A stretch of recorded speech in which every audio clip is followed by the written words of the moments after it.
बिस्मिल्लाहिर्रहमानिर्रहीम। अस्सलाम वालेकुम। Welcome to literature online.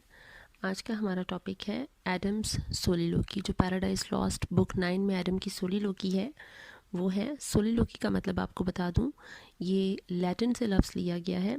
Solo means to oneself, ख़ुद से या अपने आप से, या एक इंसान जो बात करता है, एक इंसान, ठीक है। लकर का मतलब है टॉक, एक इंसान की अपने आप से बात without addressing any other person, without talking to any person else, his own talking to himself, ये होती है सोलिलोकी। और पैराडाइज लॉस्ट बुक 9 में 3 सोलिलोकीज हैं। सैटर्न की सोलिलोकी, ईव की सोलिलोकी, और एंड पे आती है एडम की सोलिलोकी। एडम की सोलिलोकी स्टार्ट होती है जब ईव उसको वो सच बताती है, वो सीक्रेट बताती है that she has tested the forbidden fruit from the tree of knowledge, ठीक है। वहाँ से एडम की सोलिलोकी स्टार्ट होती है। अब ये जो इसकी सोलिलोकी में बताया गया है वो सारा उसकी बेचारे की शराफत है, his nobility and his selfless love, कि वो ईव से बहुत ज़्यादा प्यार करता है, कि वो अपने बारे में नहीं सोचता, वो हर तरह से सिर्फ ईव के बारे में ही सोचते हैं। अगर आपने मेरी ईव की सोलिलोकी वाली वीडियो देखी है तो आपको पता चल जाएगा कि ईव सिर्फ सेल्फ सेंटर्ड है, सेल्फ रिगार्डिंग उसकी थाट्स हैं, वो अपने बारे में सोच रही है, अपने ही किस तरह से वो ख़ुद को इम्प्रूव कर सकती है या इक्वल कर सकती है, वो सारा कुछ उसी के बारे में सोच रही है। लेकिन जब वो एडम को इतनी बड़ी बात बताती है तो एडम फिर भी अपने बारे में नहीं सोचता, वो पहले ईव के बारे में सोचता है, ठीक है। He had a premonition of something ill, उसे पहले से ही ये कुछ खदशात थे कि something bad is going to happen, ठीक है।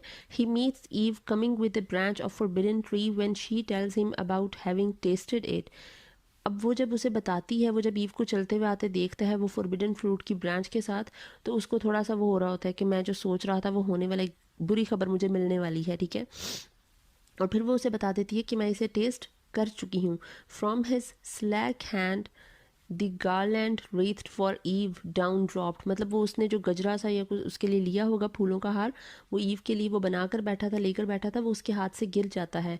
वो इतना मतलब शॉक्ड रह जाता है, startled, and all the faded roses shed, और वो जो फूल हैं वो बिखर जाते हैं। Speechless he stood and pale till thus at length first to himself he inward silence broke, मतलब वो बिल्कुल खामोश खड़ा हो जाता है, वो उसे कुछ समझ नहीं आती कि मैं क्या बोलूं, वो स्पीचलेस होता है, उसका रंग जर्द पड़ जाता है वो सुनकर।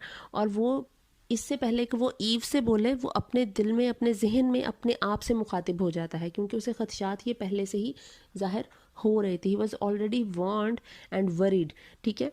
तो वो अपने आप से बात करता है, उसकी सोलिलोकी उसके दिमाग में समझ चलनी शुरू हो जाती है। First to himself he inward silence broke, मतलब अपनी चुप जो है वो अपने दिमाग में तोड़ता है वो, ठीक है। He immediately detects the hand of their fraudulent enemy at the back of it and sees their joint ruin in it, उसे फ़ौरन से पहले पता चल जाता है कि इस सब के पीछे किसी न किसी दुश्मन की साजिश है, ठीक है, किसी ने कुछ किया है। और ये जो अब साजिश हो गई है, ईव ने जो अब ये एक्शन लिया है, इसके कॉन्सिक्वेंसेस में जो भुगतना पड़ेगा वो सिर्फ ईव नहीं भुगतेगी, ये कॉन्सिक्वेंसेस एडम को भी उसके साथ फेस करने पड़ेंगे।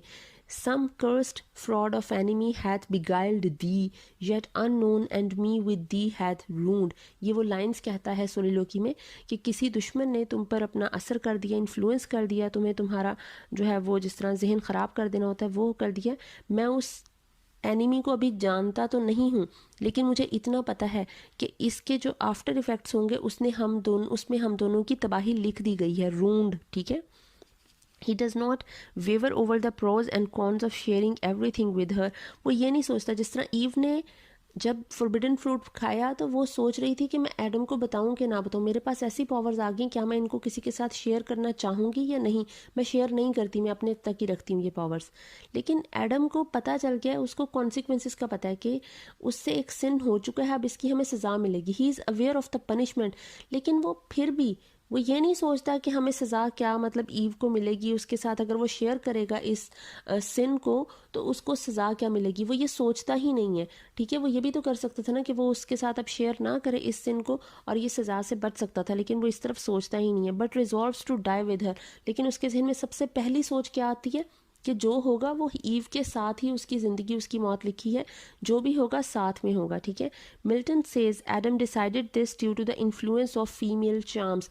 अब मिल्टन जो उन लाइंस में थोड़ी सी बातें करता है उससे थोड़ा आइडिया होता है कि मिल्टन ये बात कहना चाह रहा है कि ईव की जो खूबसूरती है ना, कि औरत जो है वो अपनी खूबसूरती अपनी ब्यूटी की वजह से आदमी पे काफ़ी ज़्यादा असरअंदाज इम्पैक्टफुल हो सकती है, और उसी ब्यूटी का असर एडम पे होता है कि वो उसकी मोहब्बत से निकल नहीं पा रहा है, और वो अपना जो फेलियर है या आप कह लें कि उसके जो रून है वो उसको, उसकी जो फॉल है वो उसको देख नहीं पा रहा सही तरह से। वो बस चाह रहा है कि बस जो ईव के साथ होना है वही मेरे साथ होगा, मैं उसको अकेला नहीं छोड़ सकता।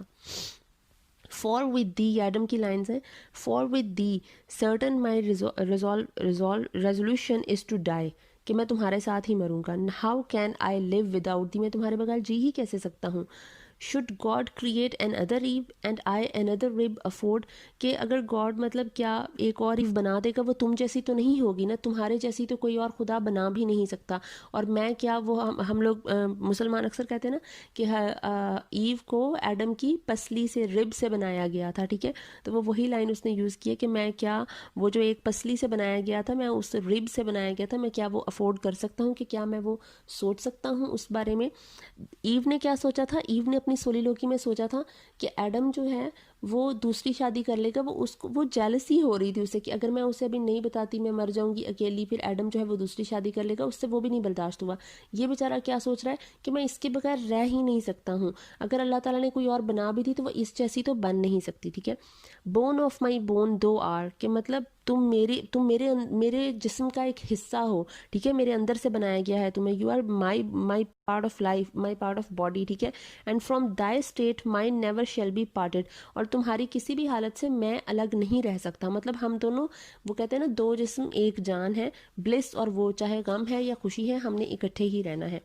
Adam prefers his love of Eve to love of God, वो ये भी कह सकता था कि मैं इस गुनाह का हिस्सा नहीं बन सकता क्योंकि मैं खुदा से ज़्यादा मोहब्बत करता हूँ, लेकिन उसने अपने एक्ट से क्या साबित किया कि वो ईव से ज़्यादा मोहब्बत करता है, खुदा से कम मोहब्बत करता है। He prefers his love of Eve, ठीक है। He tells Eve of the audacity of her action and it eventually provoking the great peril. वो कह रहा है कि तुमने खतरे को मोल लिया है, provoking the great peril, peril खतरा, के खतरा मोल लिया है तुमने, अब तुम्हारे लिए ये एक डेंजर है, तुम्हारी लाइफ डेंजर में है, ठीक है। और तुम्हारा ये जो एक्शन है, इसकी ऑडेसिटी, इसके कॉन्सिक्वेंसेस क्या होंगे, ये तुमने कितनी बड़ी बुरी हरकत कर दी है। He hopes and wishes that they will not be inflicted with the penalty of death as the serpent who tasted the fruit before them. वो अब एडम जो है वो बेचारा खुशफहमी में थोड़ा सा आ रहा है कि शायद जो सरपेंट को सज़ा मिली थी हमसे पहले ये फ्रूट टेस्ट करने की, वो हमें शायद ना मिले, हम बच जाएं, हमें डेथ की पेनल्टी ना मिले। ही contemplates that maybe the Almighty will not destroy the two of his most beautiful creatures। वो ये भी खुश फहमी रखता है, थोड़ी गलत फहमी में उसे मतलब एक हो रहा है कि शायद अल्लाह ताला हमें वो सज़ा ना दें क्योंकि हम अल्लाह ताला की बनाई हुई सबसे ज़्यादा खूबसूरत मखलूक हैं, ठीक है, अशरफल मखलूक़ात हैं, ठीक है, क्या पता अल्लाह ताला हमें वो सज़ा ना दे। However I with thee have fixed my lot, वो कहता है कि जो भी हो मैंने तुम्हारे साथ ही, मतलब मैंने अपनी ज़िंदगी को तुम्हारे साथ ही फिक्स किया है, जो होगा हम दोनों के साथ इकट्ठे होगा। Certain to undergo like doom, मतलब if death consort with thee death is to me as life. वो कह रहा है कि तुम्हारे साथ मैं जितनी भी, मतलब डूम भी मुझ पे अगर आती है, तुम पे डूम आती है तो वो मुझ पे भी होगी, मतलब अगर फॉल तुम्हारी है तो वो फॉल मेरी भी है, अगर डेथ तुम्हारी पेनल्टी मिलती बनती है तो वो डेथ पनिशमेंट मेरी भी होगी, और मेरे लिए वो जो डेथ होगी वो लाइफ से बढ़कर होगी, ठीक है।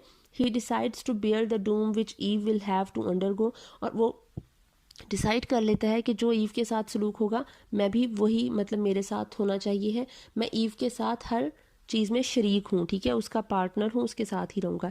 Ewe is grateful at the mark of strong affection from her husband, उस बेचारी को, उसको कोई शर्म नहीं आती है, वो ये नहीं कहती कि ठीक है तुम ना करो, मैंने तो मरना ही है, तुम बच जाओ। वो खुश हो रही है कि ये मुझसे इतनी मोहब्बत करता है, ठीक है इकट्ठे ही मरते हैं।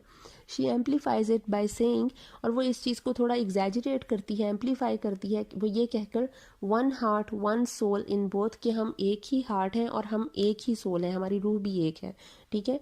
और Adam's noble resolve to share with her, और एडम जो है वो इस चीज़ को इस तरह से लेता है, वन गिल्ट वन क्राइम, कि एक ही जो है, ये जो उसका जो जुर्म है वो मेरा भी जुर्म है, जो उसकी सज़ा है वही मेरी सज़ा है। ठीक है, कि हम दोनों आपस में हर चीज़ में एक दूसरे के जो है वो शेयर होल्डर हैं, पार्टनर इन क्राइम है। ठीक है, तो ये चीज़ इनकी सोलिलोकी थी। तीनों सोलिलोकीज हो गई। आई होप आपको समझ आ रही होंगी। Thank you so much.